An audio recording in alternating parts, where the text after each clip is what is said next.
In today's video, I'm going to teach you how to design a logo in OpenArt. By the end, you'll know exactly how to move from a blank canvas to polished logo concepts using OpenArt's image generator, with a few pro tips along the way to keep your results clean, crisp, and brand ready. Start on the OpenArt homepage. Hover over the image section to reveal the creation options. This is a quick way to get to the tools you'll use most often, and it helps you jump straight into designing without digging through menus. Next, click Create Image. You'll land in the Creation workspace. Here, change the model or character to match the style you want. Different AI models prioritize different aesthetics, so choose one known for clean lines, flat shapes, and sharp edges, qualities that work best for logos. If you're not sure where to start, pick a general-purpose model first. You can always switch after a test run to see what suits your brand style. Now, upload an image as a reference or image prompt.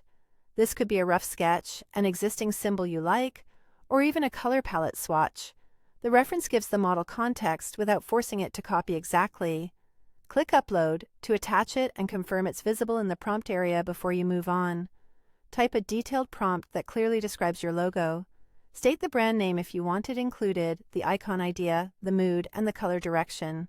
Add format cues like minimal, flat vector style, high contrast, clean geometry, no shadows, simple shapes. If you want a plain background, say solid background, centered composition. To avoid busy results, explicitly add no photorealism, no gradients, no clutter. Clear, direct language helps the model stay on brief.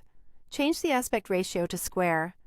A 1:1 canvas is ideal for logos because it fits profile images, app icons, and grids cleanly, and it keeps your composition balanced. Adjust the number of images to control how many variations you get in one run. More images mean more ideas to compare, but they also take longer and may use more credits. 2 to 4 is a great starting point for focused exploration. Click Create and wait for the results. Generation time can vary, so give it a moment. When the designs appear, scan for strong silhouettes, legibility, and clear contrast. If results feel noisy, simplify your prompt or try a different model better suited to flat design. Iterate until one concept stands out and you'll have a solid AI-assisted logo foundation.